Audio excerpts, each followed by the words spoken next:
نحمدہ و نصلی علی رسولہ الکریم اما بعد السلام علیکم ورحمۃ اللہ وبرکاتہ۔ ایک بھائی نے ایک دن ساری گوشت کے ساتھ کی، دانتوں میں کچھ ریشے پھنسے رہ گئے۔ صبح 9 بجے وہ گوشت کے وہ کھانے کے ٹکڑے دانتوں سے نکال کر نگل لیے۔ اب اس کے روزے کا کیا حکم ہے؟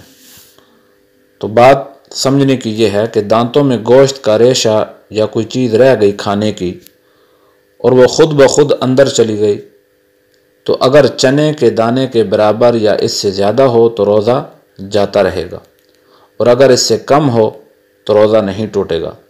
اگر باہر سے کوئی چیز منہ میں ڈال کر نگل لی تو خواہ تھوڑی ہو یا زیادہ، اس سے روزہ ٹوٹ جائے گا۔ اگر آپ کو ہماری ویڈیو پسند آئی ہے تو ہماری ویڈیو کو لائک کریں اور ہمارے چینل کو سبسکرائب کر کے بیل آئیکن کے اوپر کلک کریں تاکہ ہر نئی آنے والی ویڈیو آپ تک پہنچ سکے۔ السلام علیکم ورحمۃ اللہ۔